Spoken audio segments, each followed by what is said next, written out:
سڵاوتان لێبێ بینەرانی ئازیزی بەرنامەکانی تەلەڤیزیۆنی کۆمەڵە و بەرنامەی ئێمە و بینەران لەگەڵ هاوکارم ئەمیر جارێکی تر دەبینە میوانی ماڵەکانتان بۆ پێشکەشکردنی هەڵقەیەکی دیکە لەم بەرنامەیە. بەڵا عزیزان لەلا منیشەوە سڵاوتان لەبێت هیوادارم کە لە هەر شوەیەکان ساغ و سڵامەت بن و مەجالیەوەشتان هەبێت تا بە کۆتایی بەرنامەی ئەم هەفتەیەش لەگەڵمان بن.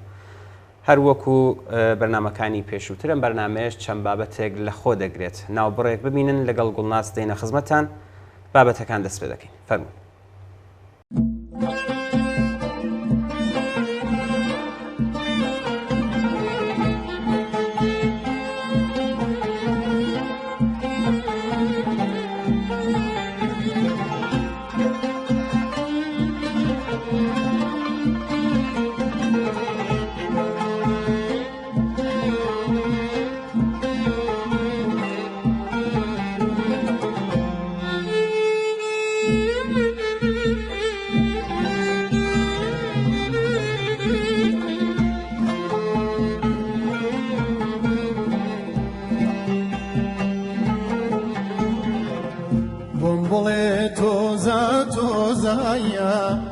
هوري لملايان آغوزايا بومبولي توزا هوري لملايان آغوزايا باسكم وجور ساري دايا جهنم دايا شيغوزايا لبربت كامر ناويرم لكام ججنا بيروزايا ورا دستم دستو كايام بوغر ما او تفوتو زايا اوري لمن برداوايا خالشيني بيرو زايا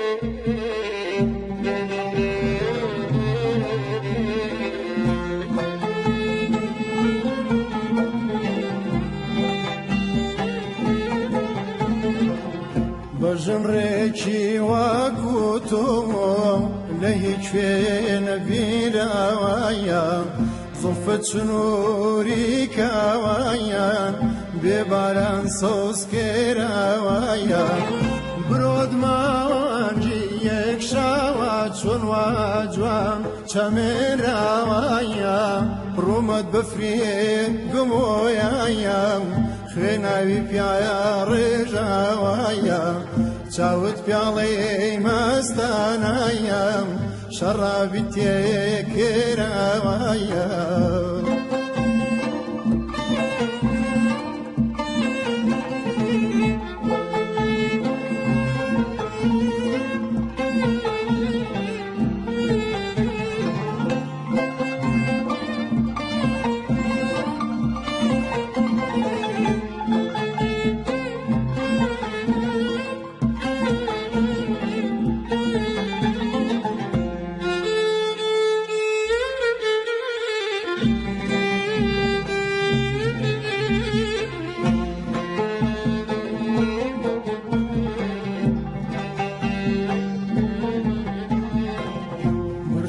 دوێنەی پەیکایان ڕاست و تیژدایە دێراوایە جوتە لێویێ قەیتانەیەت لەسەر یەکدایانرایەوایە دانت وەکو مرواری بۆ وەردی ڕیزکراوایە ڕوومەت بفرێ گمۆیایە خوێناوی پیاڕژایەوایە چاوت پیاڵەی مەستانایە شەڕابی تێکراوایە بۆم بڵێ تۆزایە هەوری لەملایەن ئاڵۆزایە بۆم بڵێ تۆزایە هەوری لەملایەن ئاڵۆزایە باسکم و ژۆر سەریدایە جەهەندەمدایە شێگۆزایە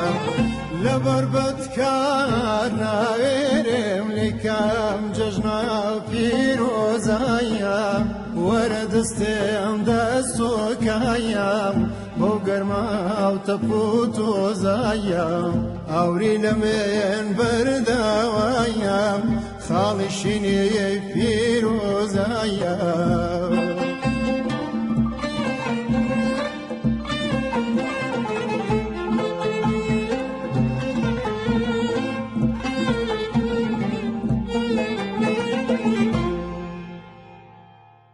بەڵێ گوڵناس بە بەنامەکەمان لێرە و دەست پێ بکەین بە نامەی هاوڕێ ڕەشید کاک ڕەشید نامەیەکی بۆ ناردوین و وێڕای دەربڕینی محەبەتی نسبەت بە ئیستافی بەرنمەکەمان باس لە شەڕی ڕەوانی کۆماری ئیسلامی دژ بە خەڵک و نێرانی سیاسی خۆی دەکات وێڕای سپاس بەهۆی کەمیکات تەنیا چەند بەشێک لە نامەکەی وەک خۆی دەخوێنینەوە کاک ڕەشید نووسیوێتی شەڕی ڕەوانی یەکێکە کە لە کۆنتترین تاکتیکی شەڕ کە هەر لایەنێک بۆ داماڵینی ورەی دوژمن و شکاندنی ئیرادەی شەڕکردن یان بەرەنگاربوونەوە و هەندێک جاریش بۆ بەهێزکردنی ئیرادە و مۆراڵی هێزەکانی خۆی بەکاری دێنێەوە هەوڵدان بۆ شێواندنی کەسایەتی و هەروەها دەستکاریکردنی مێژوو زەخت خستنە سەر دیلەکانی شەڕ و زیندانیانی سیاسی لە ڕێگەی پەشیمانی دەربڕین یان ئێعترافی زۆرەملێ بە جۆرێک لە شەڕی دەرونی هەژمار بکرێت. بەڵێ ئەمیر کاک ڕەشید لە بەشێکی تری نامەکەدا دەنووسێ هێرشکردنە سەر نەیاران لە ڕێگەی زانیاری ناڕاست بڵاوکردنەوە پەڕوپاگەندەوە تەنانەت دروستکردنی گروپی سیاسی بە ئامانجی ناتەباینانەوە و گومان خستنە نێو نەیارانی سیاسی درۆ و شایع ئەساسکردن لەسەر کەسایەتی دیارەکان دژ بە حکوومەت بە ئامانجی لاوازکردنی ڕۆحی خۆڕاگری لە کۆمەلگادا بەشێک لە شێوازەکانی شەڕی دەرونیە کە کۆماری ئیسلامی بەکاریان دەهێنێ. گرنگترین بەشی شەڕی ڕەوانی کۆماری ئیسلامی لە دژی نەیارانی بڵاوکردنەوەی درۆ خۆڵقاندنی ئەفسانەیە. بەم ئەفسانە سازیانە هەڵدەدەن ئۆپۆزیسیۆن بە پێچەوانە وەکو کاراکتەرێکی دەڕەندە و بێ ئێخلاق و بێ ئیرادە و گەندەڵ و بێمتمانە پیشان بدەن. بەڵێ گوڵناس کاک ڕەشید لە درێژەی نامەکەدا تیشک دەخاتە سەر سینەما وەک ئامرازێکی کاریگەر و باستەوە دەکات کە چۆن کۆماری ئیسلامی سینەما و هونەر دەکاتە قوربانی ئەم شەڕە دەرونیە دژ بە نەیارانی سیاسی خۆی. بۆ نمونە باسی فیلمی غەریب دەکات و دەنووسێ فیلمی غەریب کە لە ڕاستیدا هیچ بەهرەیەکی لە هونەر نەبردووە لە درێژەی سیاسەتی کۆماری ئیسلامی دژ بە خەڵکی کوردستانە دروستکراوە بۆ چاواشەکردنی مێژوش هەڵبەت. لەبیرمانە چەند ڕۆژێک پێش دەرچوونی فەرمانی خومینی بۆ هێرشکردنە سەر پاوە و سەرکوتی خوێناوی کوردستان ڕادیۆ و تەلەڤیزیۆنی کۆماری ئیسلامی بە شێوەیەکی زۆر ناشیانە دەنگۆی سەربڕینی پاسەڕەکان لەلایەن پێشمەرگەکانەوە بڵاو کردەوە. ئەم تەبلیغاتە ژەهراویە پێویست بوو بۆ پەلامار بۆ سەر کوردستان و بۆ کۆمەڵکوژی خەڵک لە کوردستان. دواتر ئەو فیلمانی کە لەلایەن دامەزراوە سەربازی و ئەمنیەکانەوە دروستکران وەک کانی مانگا، حەماسەی دۆڵی شیلەر و فیلمی چێ هەوڵێکی زۆریان داوە وێنەیەکی توندی نامرۆڤانە لە خەڵکی کوردستان نیشان بدەن. فیلمی غەریبیش هەر بە هەمان شێوە ڕاست و ڕەوان لەبەر چاوە شاهیدە زیندووەکانی شەڕی 24 ڕۆژەی شاریسنا درۆ و چاواشەکاری دەکات.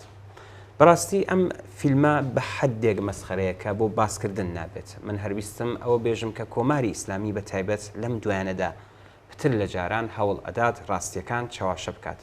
ئەلبەت کۆماری ئیسلامی دەزانێت کە خەڵکی کوردستان بایەخێک بەم شەڕی کۆماری ئیسلامی نادەن و لە ڕاستیدا مەبەستی کۆماری ئیسلامیش خەڵکی کوردستان نییە. هەوڵ ئەدات سیاسەتی دژ بە خەڵکی کوردستان بخاتە زەین و فکری باقی شوێنەکانی تری ئێران کە ئەویشی بۆ بەسەر ناچێت چون نیگەرانە لە دروشمی کوردستان چاو چرای ئێران کە تەواوی ئێرانی تەنیوە و خەڵکی ئێران درۆی نەبوون و چاواشەکاری کۆماری ئیسلامیان بۆ ڕوون بووەتەوە. هەر لێرەوە سپاس بۆ کاک ڕەشید بۆ ئەو نامەجوانی کە بۆی ناردین بە هیوای پەیوەندی زۆرتر لەگەڵمان بۆ بەرنمەکەی خۆیان. ناوبڕێک ببینین گوڵناس دواتر بینەوە بابەتێکی دیکە دەخێنین بۆ بینەرانی ئاساس.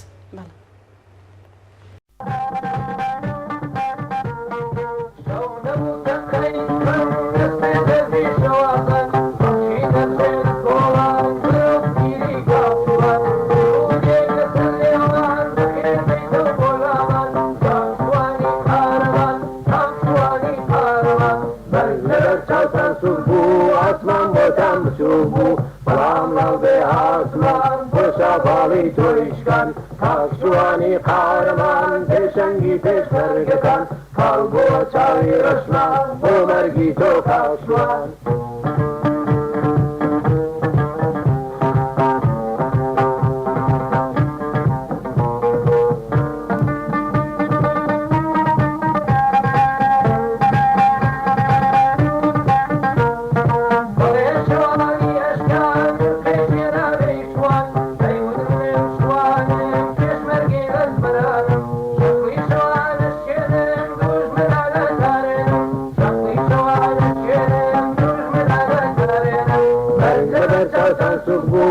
ئاسمان بۆتان بچوو بوو بەڵام لەڕ بێ ئاسمان دۆشا باڵی تۆیشکان کاکشوانی قارەمان پێشەنگی پێشمەرگەکان کاڵ بۆ چاوی ڕەشمان بۆ مەرگی تۆ کاکشوان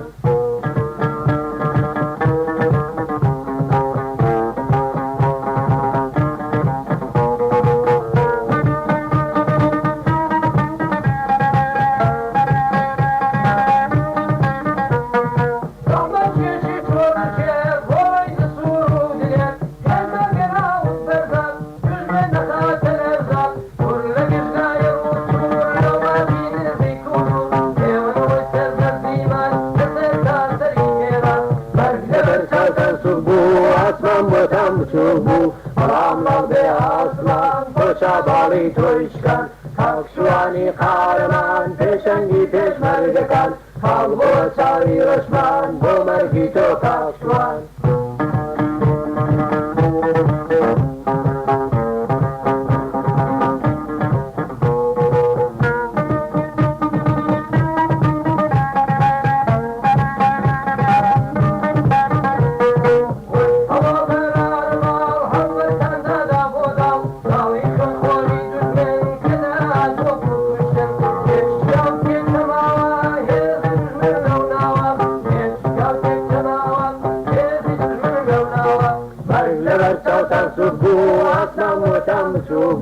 بەڵام لەڵ بێ ئاسمان دۆشا باڵی تۆیشکان کاکشوانی قارەمان پێشەنگی پێشمەرگەکان کاڵ بۆ چاوی ڕەشمان بۆ مەرگی تۆ کاکشوان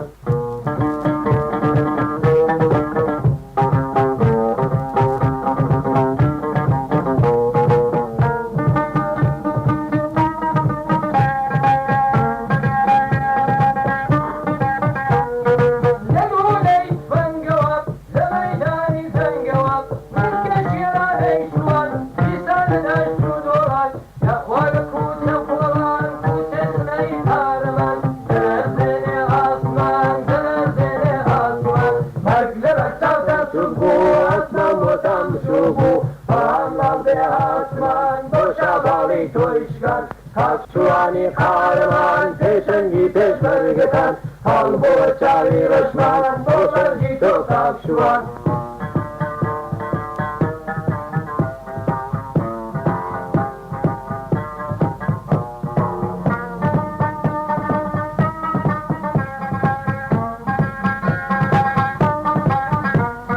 چۆن فواد شەیدیژی سەر تۆ بۆ ڕۆشنبیر کاکشوانی خەباتکار سەر تۆ پێک بوو کرێکات کاکشوان شێری سەنگار ڕۆی پەرەنجی لەبەر کاتی دەچێتە سەنگەر تا سەرکەوتن نەیتە دەر مەرگ لەبەر چاوتان سوور بوو ئاسمان بۆتان بچووک بوو بەڵام لەڵ بێ ئاسمان دۆشا باڵی تۆیشکان کاکشوانی قارەمان پێشەنگی پێشمەرگەکان کاڵ بۆ چاوی ڕەشمان بۆ مەرجی تۆ کاکشوان بەڵێ ئەمیر لە ماوەی دواییدا جارێکی تر هەڕەشەکانی کۆماری ئیسلامی بۆ سەر لایەنە سیاسیەکانی نیشتەجێ لە هەرێمی کوردستان پەرەیسەندووە. لەم بارەوە زۆر پەیام و نامەمان بۆ هاتووە کە هەمووی نیشان ئەدات کە ئەم هەڕەشانە خەڵکی نیگەران کردو بە شێوازی جۆر بەجۆر ڕق و بێزاری خۆیان دژ بە سیاسەتەکانی کۆماری ئیسلامی دەربڕیوە. وا بزانم ئەمیر لە بەرنامەی پێشووی ئێمە بینەراندا لەم بارەوە قسەمان کرد. سیاسەتی ئێمە ڕوونە و ئاشکرایە و هەموو لایە ئاگادارن، بەڵام لەم بەرنامە ئەم جارەماندا تەنیا چەند پەیامی کورتی بینەرانی بەرنامەکەمان دەخوێنینەوە. لە بۆکانەوە کاک خالید پەیامی ناردووە و دەڵێ بەڕاستی کۆماری ئیسلامی بەم هەڕەشانە و زەخستنە سەر حیزبەکانی ڕۆژهەڵات چی تاقیبەکە، فەرزکەین بتوانێت ئەم سیاسەتەی خۆی بباتە پێشەوە یان موشکباران بکات و یان فەرز بکەین کە حیزبەکانی ڕۆژهەڵات بە یارمەتی دەوڵەتی عێراق چەک بات و یان ئەو جۆرە خۆیان ئەڵێن دووری خەرەنەوە. ئەلبەت دەزانم ئەمانە مەحاڵن، بەڵام فەرز بکەین وای لێهات دەی دوایی چی؟ گۆیا بەم جۆرە دەتوانێت بزوتنەوەی خەڵکی کوردستان خاموش بکات، مەگەر دەتوانێت ویستی ڕەوای خەڵکی کوردستان بکوژێنێتەوە. ڕاستەم حیزبانە خەباتیان کردووە و جێگەی باوەڕ و وتمانەی خەڵکن، بەڵام فەرزکەین لە نەبوونی ئەواندا خەڵک واز دێنن لە داوای ڕەوای خۆیان. ئەم ویست و داوایە کە لە ناخی خەڵکی کوردستانە ڕیشەی داکوتاوە حزبی خۆی و هێزی خۆی پێک ناهێنێ بە بڕوام کۆماری ئیسلامی خەیاڵی خاوە و بە هەڵەدا چووە. نە ئەم حیزبانە بەم هەڕەشانە لە ناو دەچن و نەبزوتنەوەی کوردستان دادەمرکێتەوە. بەڵێ گوڵناس هاوڕێکی تر لە سەردەشتەوە بە ناوی عوسمان لە پەیامەکەیدا دەڵێ ئەم ئێوارەیە لەگەڵ چەند هاوڕێی ترم قسەمان دەکرد و باس هاتە سەر هەڕەشەکانی کۆماری ئیسلامی. نووسەتی باوەڕ بکەن ئەوەی وا من دەیڵێم تەنیا قسەی خۆم نییە، زۆر هاوڕێی تر وابیرەکەنەوە کە ئەگەر ئێوە بە پێویستی دەزانن حازرین بین بۆ دیفاکردن، ئێوە تەنیانین لاوانی ڕۆژهەڵات لەگەڵتانن. لە سنەوە کۆمەڵێک بە ناوی لاوانی سنەوە لە پەیامەکەی خۆیاندا نووسیویانە هەڕەشەکانی کۆماری ئیسلامی لە بەهێزبوونیدا نییە، لە ترسە، ترس لە حیزبەکان بە تەنیا نییە، ترس لە ئینقلابی خەڵکە و بە خەیاڵی خۆیان بەم هەڕەشانە گەرەکیانە بەربەم ئینقلابە بگرن. لەبانەوە منسوور لە نامەیەکدا کە بۆی نردوین دەڵێ نازانم قسەکانم بڵاو دەکەنەوە یان نا. من و زۆر کەس لە کوردستانی ڕۆژهەڵات گلەیمان لە خەڵکی خۆمان واتە خەڵکی کوردستانی باشوور هەیە بۆ وا بێدەنگن. هەڕەشە لەسەر حیزبەکانی ڕۆژهەڵات باوەڕ بکەن بیانویە. کۆماری ئیسلامی چاوی بە خەڵکی کورد هەڵنایە، فەرق ناکات لەم دیو یان ئەو دیوی سنوور. باوەڕ بکەن ئەوەی وا کۆماری ئیسلامی دەیکات دژی هاوچارە نووسی نێوان خەڵکی کوردستانە، دژایەتی کردنە لەگەڵ ویستی ڕەوای خەڵکی کورد. گومان لەوە مەکەن کە دژایەتیە لەگەڵ ئێوەش واتە خەڵکی کوردستانی باشوور.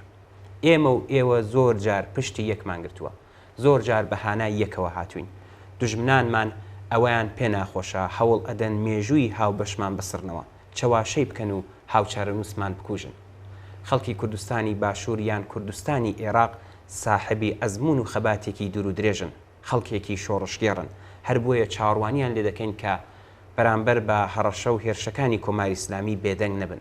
حیزبەکانی ڕۆژهەڵات ڕۆڵەکانی خۆتانن، وەک چۆن تا ئێستا لە ئامێستان گرتوون ئەرکتانە کە بیان پارێزن. باشترین ڕێگای پاراستنیش دەنگ هەڵبڕینە دژی داگیرکاری کۆماری ئیسلامی و دژی دەستدرێژەکانی کۆماری ئیسلامی. کۆماری ئیسلامی ناتوانێت لەم دیوی سنووری خەڵکی کورد لە سەرەتاییترین ماف بێبەش بکات، شۆڕشگێڕانی کورد بگرێت، زیندانیان بکات لە سێدارایاندا. بەڵام لەو دیوی سنوور دۆستی خەڵکی کورد بێ شتی وا هەر نابێت. ئەوەی کە ئێستا وا دەنوێنێ لە ڕاستیدا پێی تەحمیل کراوە و خەریکە بم کارانە بە بیانووی حیزبە ڕۆژهەڵاتیەکان ڕێگای ئەوە دەپێوێت کە هەرێمی کوردستان وەک خۆی نەمێنێ، دیارە بە یارمەتی دەوڵەتی عێراق و تورکیە و بە چرای سەوزی ئەمریکا.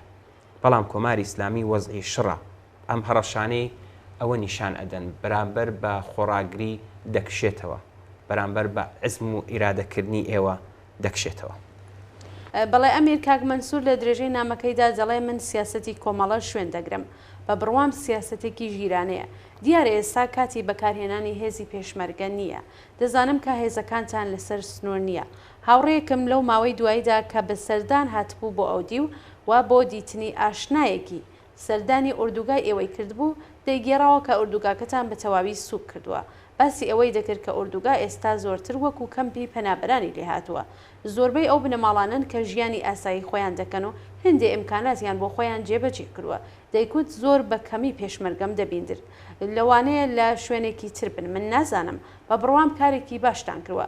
ئەگەرچی کۆماری ئیسلامی ئەوەیشی بە باش نەزانی کە بەتایبەت ئێوە سیاسەتان چییە و ئێستا خۆتان دوور ڕاگرتووە لە هەوڵی ڕژیم بۆ ئاژاوەنانەوە. بەڵام ئێوە بیانون کۆماری ئیسلامی بۆ مەبەستی گەورەتر وە دوای ئەم پیلانە کەوتووە. سپاس بۆ کاک مەنسوور بۆ نامە جوانەکەی. بەڵێ گوڵناس بچین ناوبڕێک ببینین دواتر دێنەوە خزمەت بینەرانی ئازیز. باش.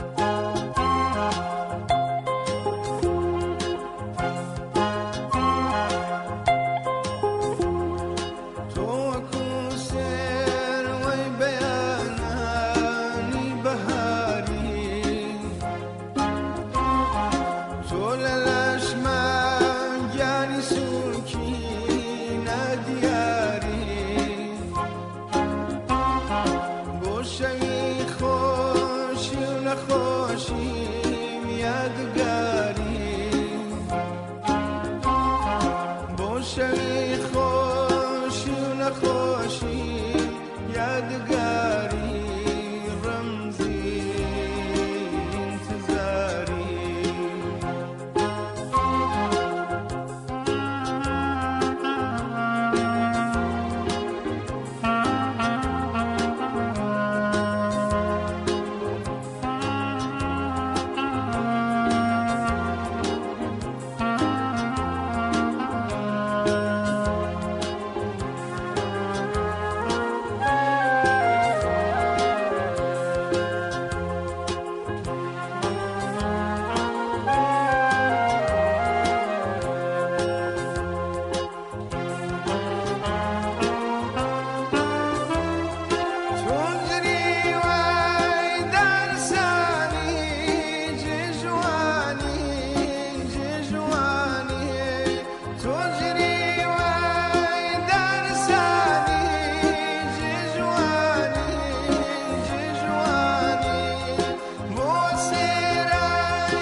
گوڵناس هاوڕەیەکمان بە ناوی شەهێن لە پامێکدا نووسیوێتی ڕژیمی ئیسلامی بە ترۆر و تۆقاندن و بە تایبەت تاکتیکی ئێعدام بە دڵنیاییەوە کەشێکی تۆڵەسەندنەوەی یەکتری لە نێو خەڵکدا خوڵقاندووە. ئەمە زۆر خەتەرناکەوە و دەبێ وریابین کە کۆماری ئیسلامی نەتوانێت ئەم کەش و هەوایەیان فەرهەنگی خشونەت و تۆڵەسەندنەوە پەرە پێ بدات. پێمان باش بوو لەم بارەیەوە قسەی لەسەر بکرێت. ئێمەش لێرەوە سپاسی هاوڕێ شەهێن دەکەین. هاوڕە شەهێنگیان، ئەوە ڕاستە کە کۆماری ئیسلامی لە ماوەی دەسەڵاتیدا زۆر هەوڵی داوە ئەم فەرهەنگە جێبخات تا خەڵک لە یەک دوور بکاتەوە و بیری یەکگرتن و پێکەوە بوون وەک ئینسانی هاوچارەنووس بکوژێت. تۆ باسی ئەعدامت کرد کە یەکێک لە دیاردەکانی پەرەپێدان بە فەرهەنگی توندوتیژی و کۆماری ئیسلامی بە ئەنقەست ئەوەی زۆر جار لە شوێنە گشتیەکاندا بەڕێوە بردووە. ئێمە پێمان وایە کە خەڵک بە گشتی دەبێت زۆر وریابن کە نەکەونە داوی فەرهەنگی توندوتیژی نوانی کۆماری ئیسلامی. دیارە وریایی و دوورکەوتنەوە لە فەرهەنگی تۆڵەسەندنەوە و توندوتیژی زۆر پێویستەوە دەبێت لە جیاتی ئەوە فەرهەنگی ئاشتی و پێکەوە ژیان، فەرهەنگی ئینسانی پەرەبستێنێ. بەڵام لە هەمان کاتدا دەبێت دەست ببرێت بۆ سەرچاوی خوڵقاندنی فەرهەنگی توندوتیژی لە کۆمەلگادا. ئەگەر دەسەڵاتێک خۆی داسەپان بەسەر کۆمەلگا دیارە بۆ مانەوەی خۆی پەنا دەباتە ئەم فەرهەنگانە و بە شێوازی جۆر بە جۆر هەر لە ماڵەوە هەتا مەکتەب و تا نێو کۆمەلگا پەرەی پێدات. ئێعدام یەکێک لەو ئامرازانەیە کە بەدەستەوە گێراوە بۆ جێخستنی فەرهەنگی تونوتیژی. دەبێت گەرانتی ئەوە بکرێت کە دەسەڵاتی داهاتوو سزای لە سێدارەدان وەک قەتڵی حکوومەتی بناسرێت و هەڵبوەشێتەوە. بەڵێ ئەمیر لە درێژەدا لە کوردستان لە ڕوانگەی پرەنسیبێکی سیاسی دژایەتی لەگەڵ ئەم فەرهەنگە دژە ئینسانیە و زۆر گرنگە بە تایبەت لەم بارەوە خەڵکی کوردستان بە ئەزمونە. دوای ڕاپەڕینی ساڵی 57 کوردستان تا کاتی هێرشی کۆماری ئیسلامی لەم بارەوە نمونە بووە و فەرهەنگی خشونەت و ڕق و تۆڵەسەندنەوە مەجالی زۆری نەبووە. دوای فەرمانی خومینی بۆ هێرشکردنە سەر خەڵکی کوردستان ئەم فەرهەنگە ئەگەرچی لێرە و لەوێ خۆی دەرخستە و هەوڵی ئەدا کە ڕوخساری بزوتنەوەی کوردستان ناشرین بکات، بەڵام زوو لەلایەن خەڵکو و هێزە پێشڕە و ڕادیکاڵەکانی ناو کوردستان بەری پێگیرەوە. لە بیرمان نچێکە کۆمەڵگای ئێران بەگشتی و کوردستان بە تایبەت لە جیاتی خوێن ڕشتن پێویستی بەکردنەوەی ڕێگای پەرسەندنی ئەندیشەکردن هەیە و لە جیاتی هێزی نظامی پێویستی بە ئاوادانکردنەوە، لە جیاتی حکومی ئیدۆلۆژی پێویستی بە سەقامگیری ئەخلاقی ئینسانی و پێویستی بە وشیاری و عەقڵی سەلیم هەیە، لە جیاتی مەرگ پێویستی بە ژیان و لە جیاتی گریان پێویستی بە شایی و خۆشی، لە جیاتی پەنابردن بۆ دروشمە ئاسمانیەکان پێویستی بەکارهێنانی دروشمی زەمینی هەیە و لە جیاتی ڕق و نفرەت پێویستی بە هاودڵی هەیە. ئەمە ڕوونە کە کۆمەڵگا دەگۆڕدێت و دەسەڵاتی دیکتاتوری درەنگ یا زوو بە خوێن یان بێخوێن ڕشتن دەڕۆن و بەڵام کارەسات ئەوەیە کە فەرهەنگی ڕق و نفرەت و تۆڵەسەندنەوە و توندوتیژی وەکو فەرهەنگی دیکتاتوریەت لەگەڵیان نەڕوات و بمێنێتەوە. شەڕ لەگەڵ دەسەڵاتی دیکتاتوری کاتێک بە ئەنجام دەکات کە هاوکات هەموو دیاردەکانی دەسەڵاتی دیکتاتوری لەوانە فەرهەنگی ڕق و نفرت لە یەک هەڵوەشێنەوە و فەرهەنگی ئینسان مەحوەری جێگای بگرێتەوە.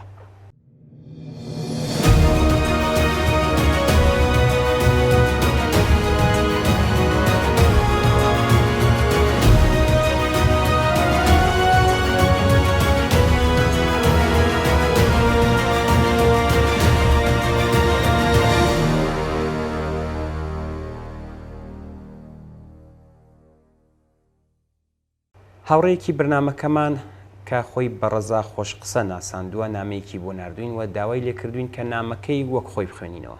ئێمەش دەقی نامەکەی کاگرەزا دەخوێنینەوە. نووسێتی خومینی لە ساڵی 1358 لە جەماران وتی دەڵێن مێشکەکان هەڵاتون ئەوەی بە فارسی پێی دەڵێن فەرارێ مەخسا.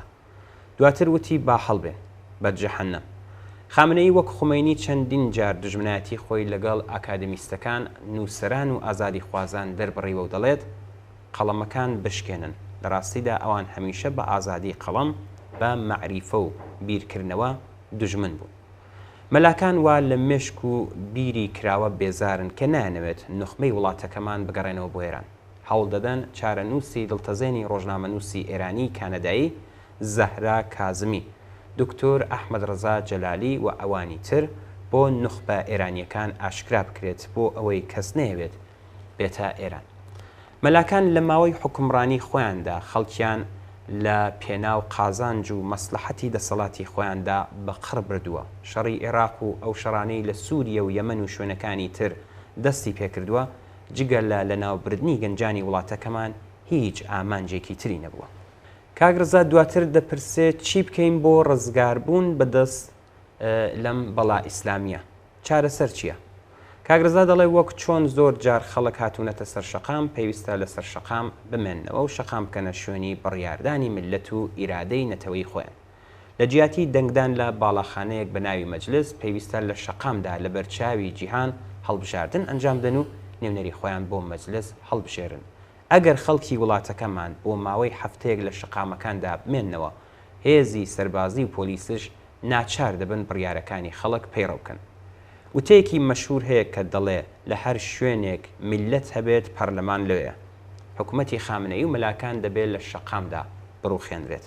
هەڵبژاردننی ئالتەرناتیڤی ئەم حکوومەتەش لەسەر شەقام دیاری دەکرێت، نەک لەم لاولەولا. خەڵک بڕیاردەری چارەنووسی خۆیانن، نەک کەسانی تر.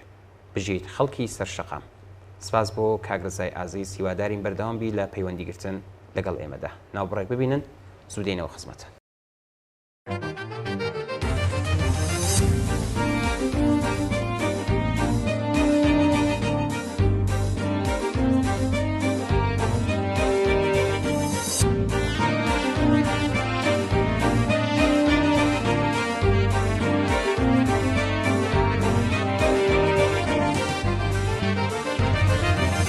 مسارڵەی کوردستانە بەسا چێرای گشتێرانە مسارڵەی کوردستانە بەسا چێرای گشتێرانە ئەوێنەژین هەنەی شۆرش مەحساجینای گزی هەنە مەحساجینای گزی هەنە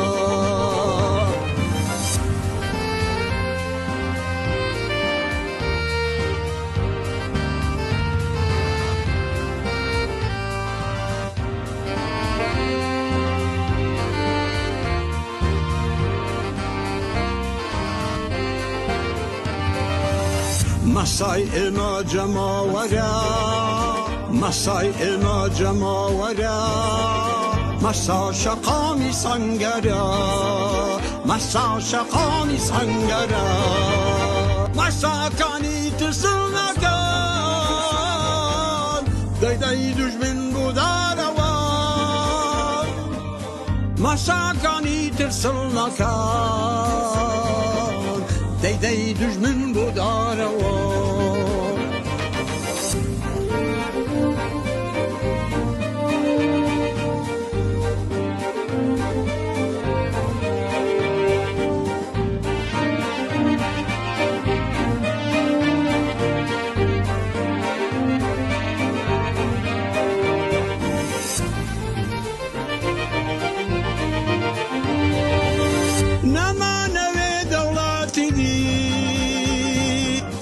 نەمانەوێ سێدارۆشی هەلبەرەباری ژێن و پیاو نامانەوێ دوژمێنیژی نامانەوێ دوژمێنیژی مەسای ئێمە جەماوەرە مەسای ئێمە جەماوەرە مەسا شەقامی سەنگەرە مەسا شەقامی سەنگەرە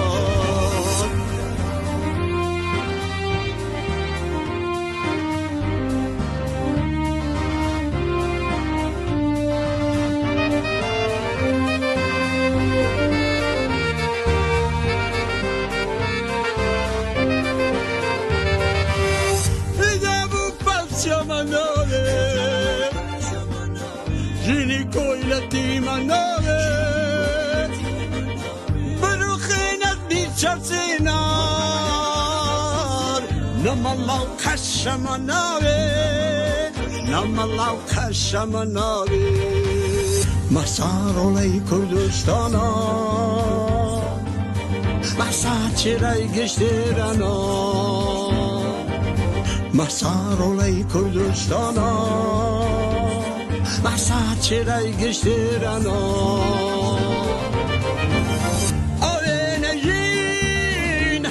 شورش محساجینای گزی هانا محساجینای گزی هانا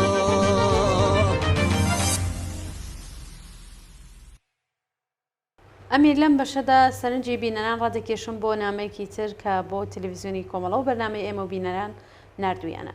حوسێن سەلامی فەرماندەی سوپای پاسداران لە کۆنفرانسی فەرماندەکانی هێزە چەکدارەکانی کۆماری ئیسلامی کە بە بۆنەی ڕۆژی جەمعیەت بەڕێوەچوو وتی سوپای پاسداران سپاسگوزارە کە عەلی خامنەیی بە زیرەکی خۆی تێگەیشتووە کە پرسی کەمکردنەوەی ژمارەی دانیشتوان هەڕەشەیە لە ئێران و هەڕەشەکەی لە دەرەوە ڕێکخراوە. فەرماندەی سوپای پاسداران لە درێژەدا وتی جێگیری سەرۆکی هێزە مرۆیی سوپای پاسداران لە 90 محوەردا هێزەکانی ئەم ڕێکخراوە سەربازیی ئاگادار کردوێتەوە بۆ ئەوەی دەست بەکار بن و وەڵامی بانگەوازی خامنەیی بۆ منداڵبوون بدەنەوە. محەممەد باقری سەرۆکی ئەرکانی گشتی هێزە چەکدارەکانیش لەم کۆنفرانسەدا ڕایگەیاندووە کە سەرەڕای فەرمانی عەلی خامنەیی بۆ گەلی ئێران بۆ زیادکردنی ژمارەی دانیشتوان پێویستی بەکردەوەی جیهادیەکان هەیە. کە وەک جیهادیەک چاو لە منداڵداربوون بکەن بۆ تێپەڕاندنی بربەرزەکانی سەرڕێگاکە. عەلی خامنەیی لە دەی ڕابردوودا چەندین جار داوای لە خەڵکی ئێران و بەرپرسانی حکوومەتی ئێران کردووە کە بیر لە بەساڵەچوانی دانیشتووی ئێران بکەن و منداڵانی زیاتریان هەبێت. هەروەها بانگەشەی ئەوەی کردووە کە دۆخی ئابووری و نەبوونی کار و ماڵ نابێتە ڕێگری لە منداڵبوون بکات و جاوای لە ژێردەستەکان لە حکوومەت کرد کە ژمارەی دانیشتوانی ئێران بۆ 150 میلیۆن کەس زیاتر بکات. بەڵێ گوڵناس جارێ با لەوە گەڕین کە هەر گرفتێک لەم وڵاتە فەورەن دەخرێتە سەرشانی دەرەوە. گرانی بێکاری خەتای دەرەوەیە، ژیان و گوزەرانی خەڵک تاڵە خەتای دەرەوەیە، ژنان لە بێمافی وەتەنگ هاتوون خەتای دەرەوەیە، هاوار دەکەن و سمبولی بێمافی خۆیان واتە حجاب فڕێ ئەدەن هەر خەتای دەرەوەیە، خەڵک ناڕازین و داوای مافی خۆیان ئەکەن ئەویش هەر خەتای دەرەوەیە، دێنە سەر شەقام دەیان کوژن چون لە دەرەوە هاندراون، دایانگرن و دایان خەنە ژێر گوشاری ئەشکەنجە کە ئێتراف بکەن لە دەرەوە هاندراون، مەدرسەی کچان مەسموم دەکەن ئەویش هەر خەتای دەرەوەیە، کرێکار داوای حەقدەست دەکات لە دەرەوە هاندراوە و جەمعیەت کەم دەبێتەوە ئەویش هەر خەتای دەرەوەیە. بەڵام با بزانین کەمی جەمعیەتی جوان کە ئاوا سوپای پاسداران بە فەرمانی ڕێبەریان کەوتونەتە خۆ بۆ چییە؟ ئایا هێزی کار و بەرهەمهێنان کەمە؟ ئایا هێزی نوخبە و ئاشنا بە زانستی ڕۆژ بۆ گەشەی ئابووری وڵات کەمە؟ نابێت هیچ کام لەمانە بێت، چون هێزی جوانی ئێستا زۆربەیان بێکارن، بەشێک یان ڕوویان لە کاری تر جگە لە تەخەسوسی خۆیان کردووە کۆڵبەری دەکەن یان دەستفرۆشی دەکەن، بەشێک لە زیندانەکان و ژمارەیەکیش یان لەم ساڵانەدا لە مەیدانی بربەرەکانێکردن لەگەڵ سیاسەتەکانی کۆماری ئیسلامی گیانیان بەخت کردووە یان لە سێدارە دراون. هێزی جوانی ئێستا ناومێدی لە ژیان لە ژێر دەسەڵاتی کۆماری ئیسلامی بۆتە هەوێنی ئێعتراز و بەرخۆدانێک کە ترسی خستۆتە جەستەی بەڕێوەبەرانی کۆماری ئیسلامی. ئەی بۆچی جەمعیەت زیاد دەکەن؟ بەڵێ ئەمیر لە ڕاستیدا سیاسەتێک کە ئەمڕۆ بەڕێوە دەچێ ئاوێنەی دووە ڕۆژیشە لە هەلومەرجێکدا کاتەوە ڕۆم گرانی ژیانی لە خەڵکی تاڵ کردووە و هەلومەرجێکدا سەرتاسەری ئێران مافی ئینسان بوون بەهرەمەند بوون لە ژیانێکی ئاسایی لەژێر دەسەڵاتی کۆماری ئیسلامی خراوەتە پەراوێزەوە. ئێمە شاهدی گەشەی سەنعەتی نظامی و سەرکوتی دەسەڵاتین و هەر ماوە جارێ بە مانۆڕدانی هێزەکانیان و بەرهەمە نیزامیەکانیان باز لە گەشەی ئێران دەکەن. گەشەی ئێران لەوەدا دەبینەوە چون لە گەشەی سەنعەتی نظامی و گەشەی هێزی سەرکوتگەرەکانیان مانەوەی دەسەڵاتی خۆیان تەزمین دەکەن کەوابوو زیادبوونی جەمعیەت دەبێ بە سیاسەتی ئەمڕۆ یان گەشە سەندنی هێزی نظامی و سەرکوتگەری کۆماری ئیسلامی خزمەت بکە. کۆماری ئیسلامی بە قەیران هاتە سەرکار و لەو ماوەی دەسەڵاتیدا هەر بە قەیران ژیا و ئێستاش ڕەمزی مانەوەی لە قەیران سازکردنە و دوژمن سازکردنە. ئەمانە ئامرازی مانەوەن لە قەیراندا. کۆماری ئیسلامی بێ قەیران ناتوانێت بمێنێتەوە کەوابوو جەمعیەتی قوربانی ئەم سیاسەتە قوربانی قەیران یەک لە دوای یەکەکانی کۆماری ئیسلامیە. بۆیە سوپای پاسداران پێش دەکەوێت کە جیهاد بکات لە پێناو زیادکردنی جەمعیەتدا. بڵێ بەراورد دەکرێت جەمعیەتی ئێران 85 میلیۆن کەسە بە وتە و ئاماری خۆیان 80% ئەم جەمعیەتە لە فەقریان ژێرهێڵی هەژاریدا دەژین. زیادبوونی جەمعیەت ینی زیادبوونی ئیمکاناتی پەروەردە و بارهێنان، ینی زیادبوونی هێڵی کار و پیشە، ینی زیادبوونی ئیمکاناتی نیشتەجێبوون، ینی زیادبوونی ئیمکاناتی بێهداشت و دەوا و دەرمان، ینی زیادبوونی ئیمکاناتی خزمەتگوزاریەکان و پتەوکردنی ژێرخانی ئابووری و هیتر.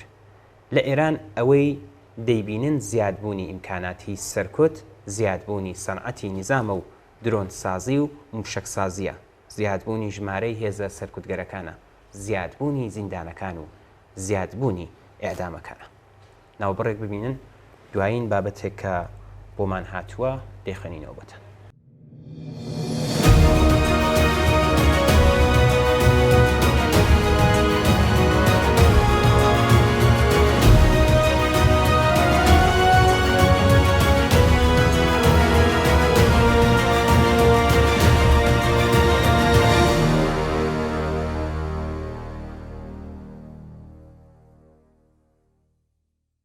بەڵێ گوڵناس ئاخرین بابەتمان بە کورتێک لە نووسراوەیەکی هاوڕێیەکانی کەرەمپور لەسەر بربەرەکانەی مەرگ و ژیان و هەروەها شعرێکی هاوڕێ محەممەد قادری کۆتایی پێدەنی.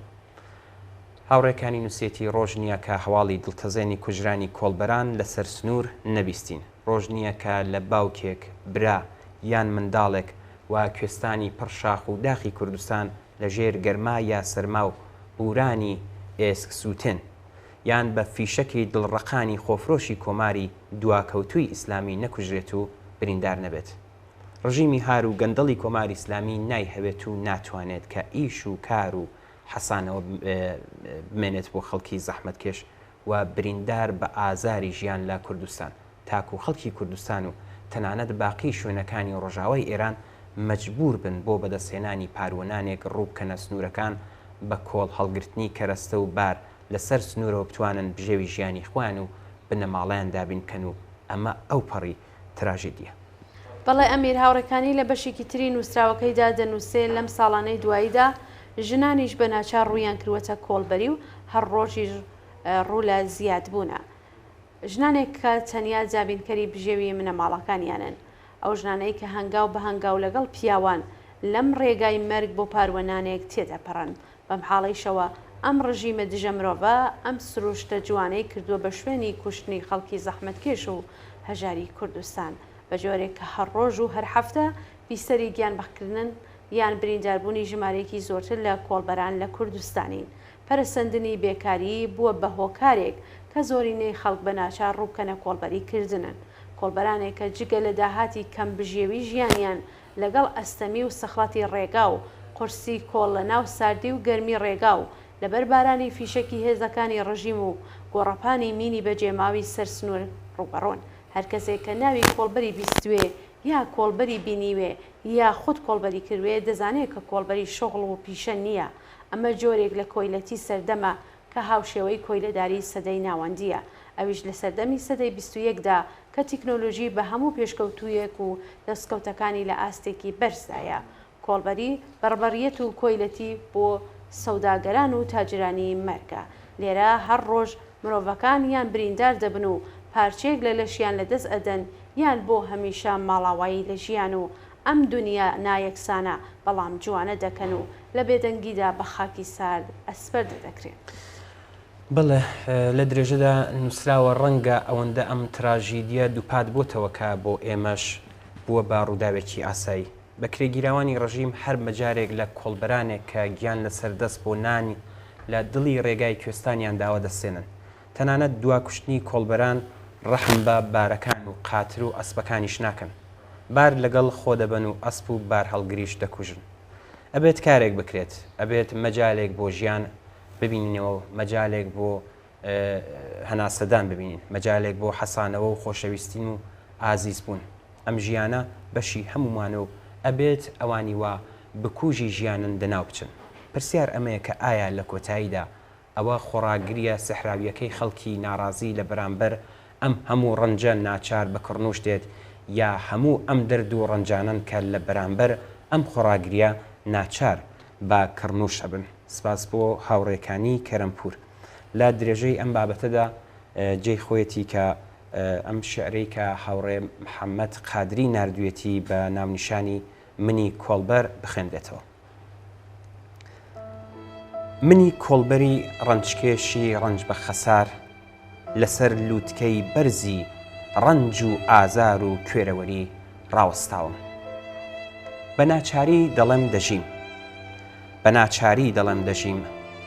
مانای سروشتی ژیان بۆ ئینسان چێژ بردنە لەوەی لەم سروشتە لەم دنیاە دەیبینی دەیبیستی و دەیچێژیت. بەڵام لەم سوچەی جوغرافیای دنیا لەم کوردستانە ستەم لێکراوە سەربەرزەوە.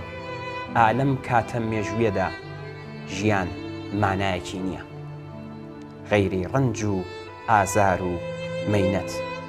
ئازار و ڕەنجێک کە ڕۆژانە لە ناو ئاوات و ئارەزووماندا باڵا دەکات، لە ناو قوڵایی خەیاڵەکانمان لەدایک دەبێ، شەو و ڕۆژ لەگەڵمانە و واز ناهێنێ.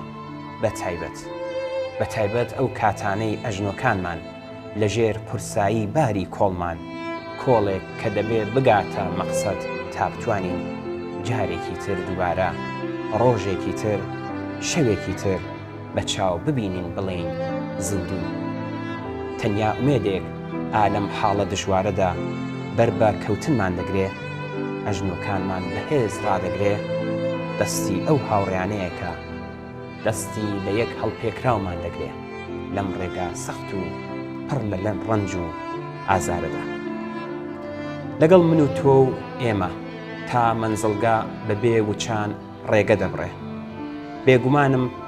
بێگومانم ڕۆژێک دادێ ئەم دەستە بەهێز و ماندوانە ژیان سەر لە نوێ دەنووسنەوە جۆرێکی تر ژیانی ئینسان مانا دەکەن زۆر سپاس بۆ هاوڕێ محەممەد قادری بۆ ئەم شێرە جوانی ناوبڕێک ببینن دێنەوە خزمەتە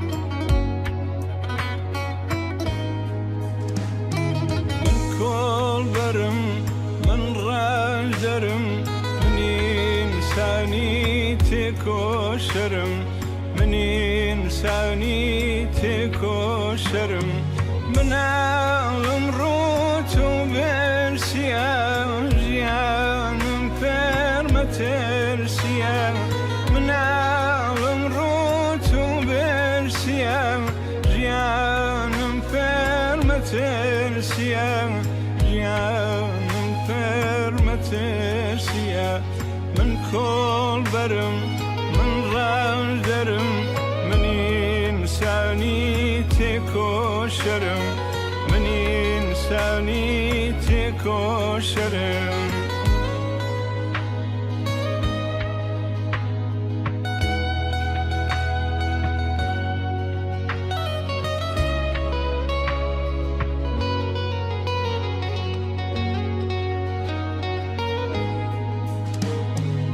برسيتي سنور أبرم بوبار وانا لا وكسرم بوبار وانا لا وكسرم هتشم بقي الشوازنا بقي الدنيا كي بيدنا هتشم بقي الشوازنا بقي الدنيا كي بيدنا بقي الدنيا كي بيدنا من كل برم من رال درم من إنساني تكوشرم من إنساني تكوشرم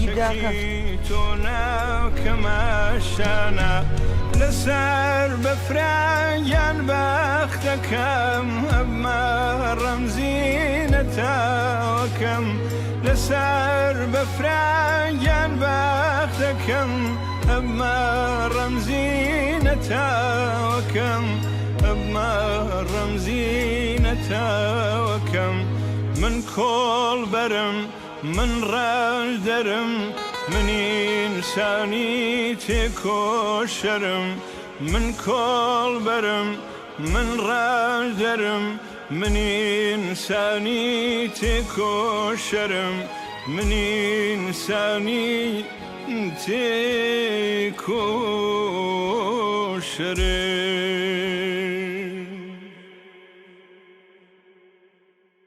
زۆر بەداخەوە ئاگادارکراینەوە کە ڕێکەوتی شەشی مانگی جۆزەردانی 1402 هەتاوی دایکێکی دڵسۆز و ئازیز دایە ئامینە شەربەتی لە شاری سەقز ماڵاوی لە ژیان کرد.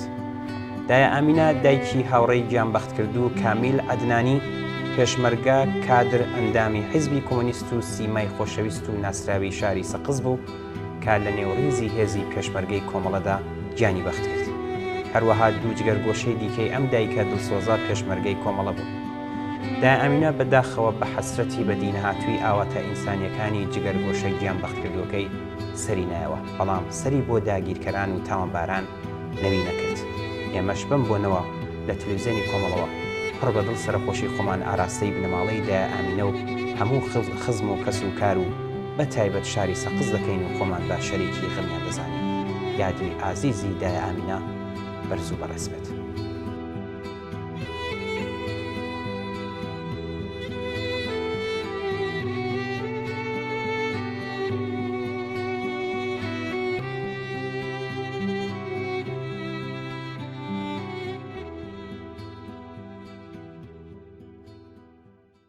بەڵێ گوڵناس بینەرانی ئازیز بەم جۆرە گەشتینە کۆتایی بەرنامەی هەفتەی ئێمە و بینەران زۆر سپاس بۆ ئەوەی کە تا ئێستا لەگەڵمان بوون.